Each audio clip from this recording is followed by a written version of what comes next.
Hi hello, ನೀವು ನೋಡ್ತಿದ್ರೆ take in Madeva Kannada YouTube ಚಾನೆಲ್ಗೆ ಸ್ವಾಗತ ಸುಸ್ವಾಗತ. ಇವತ್ತಿನ ವಿಷಯ ಏನಂದರೆ ಐಫೋನ್ SE ಬಡವರ ಮೊಬೈಲ್. ಬಡವರು ಕೂಡ ತಗೊಂಡು ಮಿಡಲ್ ಕ್ಲಾಸ್ ಅವ್ರು ಕೂಡ ಮೀಡಿಯಮ್ ಆಗಿರೋರು ಕೂಡ ಈ ಒಂದು ಮೊಬೈಲ್ನ ತಗೋಬೋದು ಅಂತ ಐಫೋನ್ ಅವ್ರು ಲಾಂಚ್ ಮಾಡವ್ರೆ. ಅದರದ ಫ್ಯೂಚರ್ಸು ಸ್ಪೆಸಿಫಿಕೇಷನ್ಸ್ ಬಗ್ಗೆ ತಿಳ್ಕೊಳ್ಳೋಣ. ಅದಕ್ಕೂ ಮುಂಚೆ ನಾನು ಚಾನಲ್ನ ಸಬ್ಸ್ಕ್ರೈಬ್ ಮಾಡಿಲ್ಲ ಅಂದರೆ ಸಬ್ಸ್ಕ್ರೈಬ್ ಮಾಡಿ ಮತ್ತು ಪಕ್ಕದಲ್ಲಿ ಬೆಲ್ ಬಟನ್ ಕೂಡ ಒತ್ತಿ ಅಂತ ಹೇಳ್ತಾ ಇವತ್ತಿನ ವೀಡಿಯೋ ಶುರು ಮಾಡೋಣ. ಬನ್ನಿ ಶುರು ಮಾಡೋಣ. ಅದೇ ಐಫೋನ್ SE. ಇದು ಬಡವರ ಫೋನ್ ಅಂತ ಐಫೋನ್ ಕಂಪ್ನಿಯವ್ರು ಲಾಂಚ್ ಮಾಡಿರುವ ಇದ್ದದ್ದು ಡಿಸ್ಪ್ಲೇ ಬಂದು 4.7 ಇಂಚ್ ಡಿಸ್ಪ್ಲೇ. ಇದು ಐಫೋನ್ 8 ಇದೆಯಲ್ಲ, ಅದೇ ರೀತಿ ಅದೇ ಡಿಸೈನಲ್ಲಿ ಇದನ್ನ ಇವರು ಮಾಡಿಫೈಡ್ ಮಾಡವ್ರೆ, ಇದನ್ನ ಡಿಸೈನ್ ಕ್ರಿಯೇಟ್ ಮಾಡವ್ರೆ. ಇದರಲ್ಲಿ ಯಾವ ಪ್ರೊಸೆಸರ್ ಯೂಸ್ ಮಾಡ್ತಾವ್ರೆ ಅಂದರೆ A13 bionic chip, apple 11 Pro 11 Pro Max ಅದರಲ್ಲಿ ಏನು ಬಯೋನಿಕ್ ಚಿಪ್ನ ಯೂಸ್ ಮಾಡೋರು ಅದೇ ಒಂದು ಬಯೋನಿಕ್ ಚಿಪ್ನ ಇದರಲ್ಲಿ ಕೂಡ ಯೂಸ್ ಮಾಡವ್ರೆ. ಇದರಲ್ಲಿ ಬಂದು ಟಚ್ ID, ಇದರಲ್ಲಿ ಡೈರೆಕ್ಟ್ ಹೋಮ್ ಬಟನ್ ಒಂದು ನೀಡಿರ್ತಾರೆ. ಐಫೋನ್ 8 ನೋಡಿದ್ರೆ ನಿಮ್ಗೆ ಗೊತ್ತಾಯ್ತದೆ. ಆ ಡೈರೆಕ್ಟ್ ಹೋಮ್ ಬಟನ್ ಏನಿದೆ ಅದರಲ್ಲಿ ಟಚ್ ID ಫಿಂಗರ್ ಪ್ರಿಂಟ್ ಕೂಡ ಇದರಲ್ಲಿ ನೀಡ್ತಾವ್ರೆ. ಇದರಲ್ಲಿ single lens rear camera 4K supporting camera ಕೂಡ ಇದರಲ್ಲಿ ನೀಡ್ತಾವ್ರೆ. Front camera 7 MP, back camera 12 MP ಇದೆ.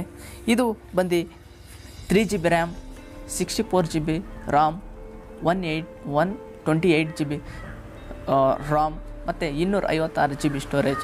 ಈ 3 ವೇರಿಯಂಟ್ನಲ್ಲಿ ಈ ಒಂದು ಮೊಬೈಲ್ ಲಾಂಚ್ ಆಗ್ತಾಯಿದೆ. ಇದರಲ್ಲಿ ರ್ಯಾಮ್ ಮಾತ್ರ 3GB, ಆದರೆ ಅದಕ್ಕಿಂತ ಕಡಿಮೆನೂ ಇಲ್ಲ ಜಾಸ್ತಿನೂ ಇಲ್ಲ. ಇದರ ಬ್ಯಾಟ್ರಿ ಬಂದರೆ ಫಾಸ್ಟ್ ಚಾರ್ಜರ್ 18 ವಾಟ್ ಸಪೋರ್ಟ್ ಅದೇ. ಇದೊಂದು ಬ್ಯಾಟ್ರಿ 1821 mAh ಬ್ಯಾಟ್ರಿ ಇದರಲ್ಲಿ ನೀಡ್ತಾವ್ರೆ. ಐಫೋನಲ್ಲಿ ಇದಕ್ಕೆ ತಕ್ಕಾದ ಒಂದು ಬ್ಯಾಟ್ರಿನ ನೀಡೇ ಇರ್ತಾರೆ. ಒಳ್ಳೆ ಬ್ಯಾಕಪ್ ಸಿಗ್ತದೆ. ಅಷ್ಟೊಂದು ಜಾಸ್ತಿ ಕೊಡದೆ ಹೋದರೂ ತಕ್ಕ ಮಟ್ಟಕ್ಕಾದರೂ ಸಿಗ್ತದೆ. ಇದಕ್ಕೆ 5 ವ್ಯಾಟ್ ಫಾಸ್ಟ್ ಚಾರ್ಜರ್ ಕೂಡ ಇದು ನೀಡ್ತಾವ್ರೆ. ಈ ಒಂದು ಮೊಬೈಲು ವೈರ್ಲೆಸ್ ಚಾರ್ಜರ್ ಕೂಡ ಸಪೋರ್ಟ್ ಅದೇ. ವೈರ್ಲೆಸ್ ಚಾರ್ಜರ್ ಎಷ್ಟಂದರೆ 5 ವ್ಯಾಟ್ ಮತ್ತು 7.5 ವ್ಯಾಟ್ ಕೂಡ ಇದು ಸಪೋರ್ಟ್ ಅದೇ. ಡ್ಯುಯಲ್ ಸಿಮ್ ಸಪೋರ್ಟ್ ಕೂಡ ಇದೆ. ಹಿಂದೆ ನೋಡಿದಂಥ ಸಿಮ್ಗಳು 8, 11, 6S, 5S ಇವೆಲ್ಲ ನೋಡ್ದಂಗೆ ಸಿಂಗಲ್ ಸಿಮ್ ಮಾತ್ರ ಇದೆ. ಆದರೆ ಈ ಒಂದು ಮೊಬೈಲು ಡ್ಯುಯಲ್ ಸಿಮ್ ಸಪೋರ್ಟ್ ಕೂಡ ಇದೆ. ಡ್ಯುಯಲ್ ನ್ಯಾನೋ ಸಿಮ್ ಕೂಡ ಸಪೋರ್ಟ್ ಇದರಲ್ಲಿ ಆಗ್ತದೆ. ಇದು water resistant and dust resistant.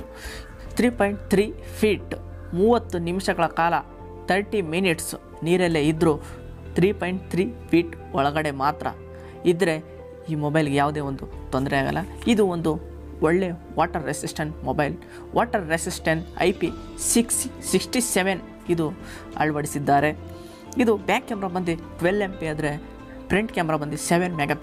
Back camera 4K supporting portrait camera.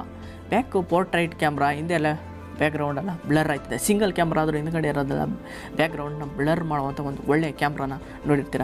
ಇದುವರೆಗೆ ನೀವು ಐಫೋನ್ ಮೊಬೈಲ್ಗಳಲ್ಲಿ ನೋಡಿ, ನಮ್ಮ ಬೇರೆ ಮೊಬೈಲ್ಗಳಲ್ಲಿ 16 MP, 32 MP, 50 MP, 64 MP ಇರೋ ಮೊಬೈಲ್ ಕೂಡ ಆ ಒಂದು 12 MP, 7 MP ಇರೋ ಮೊಬೈಲ್ ಮುಂದೆ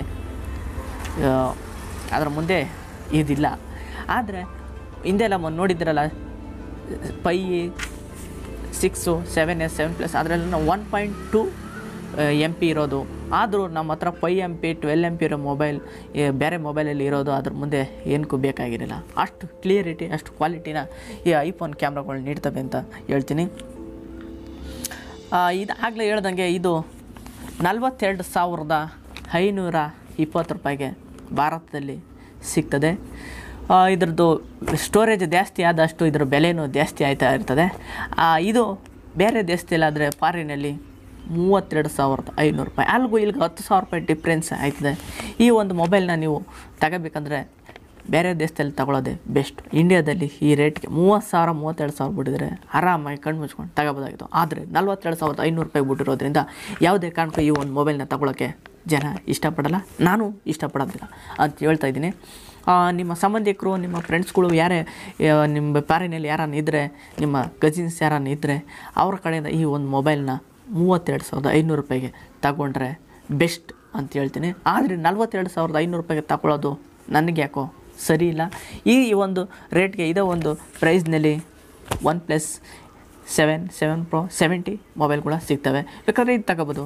ಇಲ್ಲಾಂದರೆ ಒಂದು ಸ್ವಲ್ಪ ನಿಮ್ಮ ಹತ್ರ ಕಾಸ್ಟ್ ಜಾಸ್ತಿ ಅದಂದರೆ ಐಫೋನ್ XR ಎ ಬಾಯೋನಿಕ್ 12 ಇದು 13 ಪ್ರೊಸೆಸರ್ ಚಿಪ್ಸೆಟ್ ಇದರಲ್ಲಿ ನೀಡಿದರೆ, ಆ ಒಂದು ಐಫೋನ್ XRಲ್ಲಿ ಎ ಬಾಯೋನಿಕ್ ಚಿಪ್ 12 ನೀಡವ್ರೆ. ಇದು 13 ಅಂದರೆ 12 ಒಂದು ಡಿಫರೆನ್ಸ್, ಒಂದು ನಂಬರ್ ತಾನೇ ಬಿಡ್ರೆ ನಡೀತದೆ.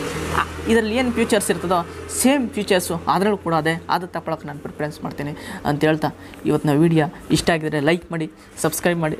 ನೀವೇನಾದರೂ ನಮ್ಮ ಯೂಟ್ಯೂಬ್ ಚಾನಲ್ ನಮ್ಮ ಫಸ್ಟ್ ಟೈಮ್ ನೋಡ್ತಿದ್ರೆ ಸಬ್ಸ್ಕ್ರೈಬ್ ಮಾಡಿ, ಮತ್ತು ಪಕ್ಕದಲ್ಲಿ ಬೆಲ್ ಬಟನ್ ಕೂಡ ಒತ್ತಿ. ಬೆಲ್ ಬಟನ್ ಯಾಕೆ ಒತ್ತಿ ಅಂತ ಹೇಳ್ತಾ ಇದ್ದೀನಿ ಅಂದರೆ, ನಾನು ಹಾಕಿದ ತಕ್ಷಣ ನಿಮಗೆ ವೀಡಿಯೋಗಳು ನೋಟಿಫಿಕೇಷನ್ ಮೂಲಕ ನಿಮ್ಮ ಮೊಬೈಲಿಗೆ ಬಂದು ತಲುಪ್ತದೆ. ಯಾವುದೇ ವೀಡಿಯೋ ಮಿಸ್ ಮಾಡ್ಕೊಳ್ದಂಗೆ ನಮ್ಮ ವೀಡಿಯೋಗಳನ್ನ ನೋಡಿ ಒಳ್ಳೆ ಇನ್ಫಾರ್ಮೇಷನ್ನ ತಿಳ್ಕೊಬೋದು ಅಂತ ಹೇಳ್ತಾ ಇವತ್ತಿನ ವೀಡಿಯೋ ಮುಗಿಸ್ತಿದ್ದೀನಿ. ಎಲ್ಲರಿಗೂ ನಮಸ್ಕಾರ.